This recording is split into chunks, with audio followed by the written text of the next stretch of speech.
All right, please have a seat. Thank you so much. Well, I'm excited too.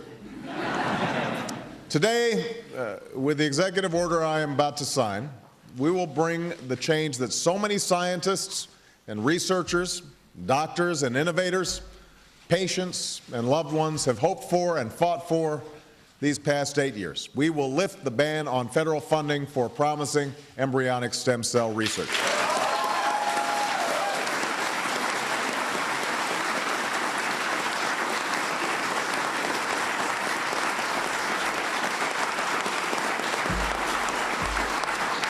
We will also vigorously support scientists who pursue this research.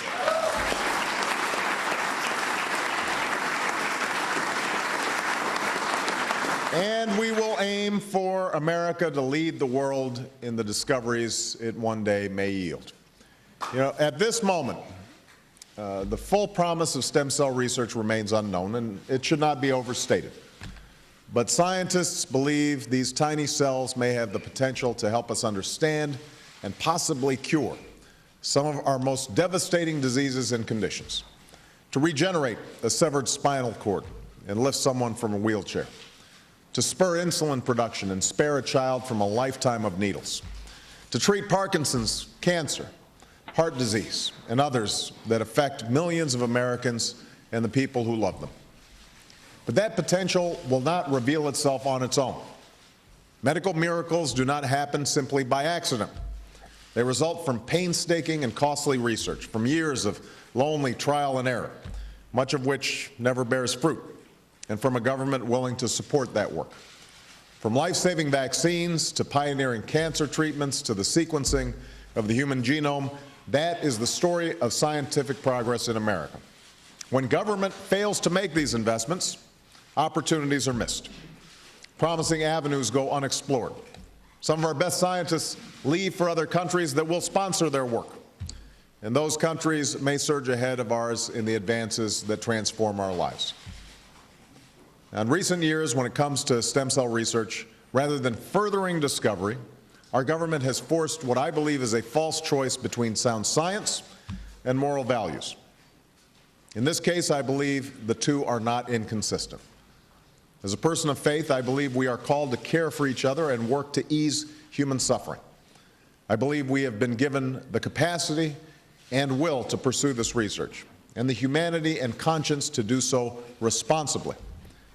It's a difficult and delicate balance, and many thoughtful and decent people are conflicted about or strongly oppose this research. And I understand their concerns, and I believe that we must respect their point of view. But after much discussion, debate, and reflection, the proper course has become clear. The majority of Americans from across the political spectrum and from all backgrounds and beliefs have come to a consensus that we should pursue this research, that the potential it offers is great, and with proper guidelines and strict oversight, the perils can be avoided. That is a conclusion with which I agree. And that is why I'm signing this executive order, and why I hope Congress will act on a bipartisan basis to provide further support for this research. We're joined today by many leaders who have reached across the aisle to champion this cause, and I commend all of them who are here for that work. Ultimately, I cannot guarantee that we will find the treatments and cures we seek. No president can promise that. But I can promise that we will seek them actively, responsibly, and with the urgency required to make up for lost ground. Not just by opening up this new front of research today, but by supporting promising research of all kinds, including groundbreaking work to convert ordinary human cells into ones that resemble embryonic stem cells. I can also promise that we will never undertake this research lightly. We will support it only when it is both scientifically worthy and responsibly conducted. We will develop strict guidelines, which we will rigorously enforce, because we cannot ever tolerate misuse or abuse. And we will ensure that our government never opens the door to the use of cloning for human reproduction. It is dangerous, profoundly wrong, and has no place in our society or any society. Now, this order is an important step in advancing the cause of science in America, but let's be clear, Promoting science isn't just about providing resources, it's also about protecting free and open inquiry.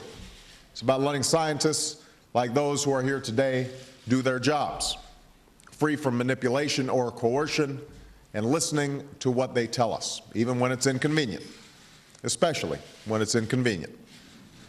It is about ensuring that scientific data is never distorted or concealed to serve a political agenda, and that we make scientific decisions based on facts, not ideology. By doing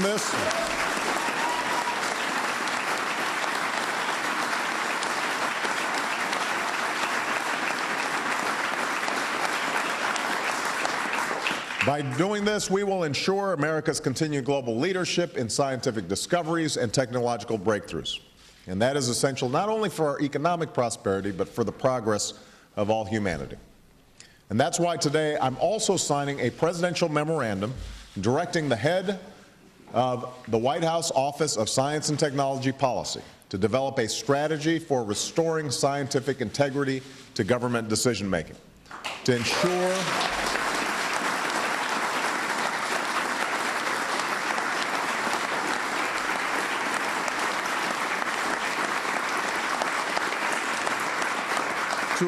that in this new administration, we base our public policies on the soundest science, that we appoint scientific advisors based on their credentials and experience, not their politics or ideology, and that we are open and honest with the American people about the science behind our decisions.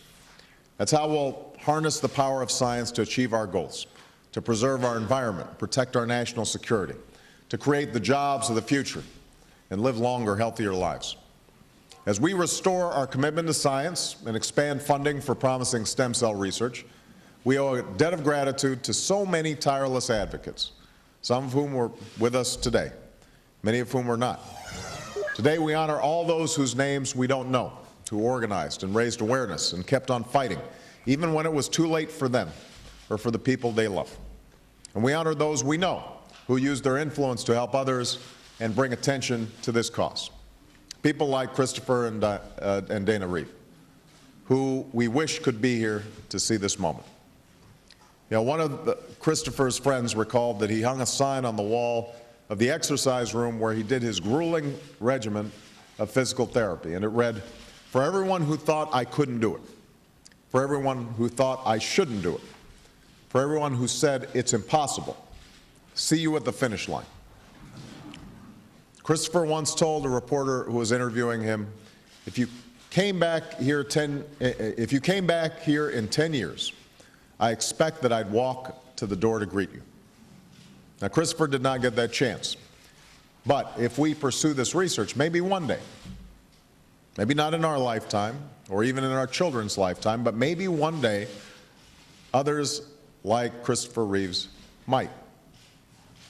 There's no finish line in the work of science. The race is always with us. The urgent work of giving substance to hope and answering those many bedside prayers, of seeking a day when words like terminal and incurable are potentially retired from our vocabulary. Today, using every resource at our disposal, with renewed determination to lead the world in the discoveries of this new century, we rededicate ourselves to this work. So, thank you very much, everybody. Let's go sign this stuff.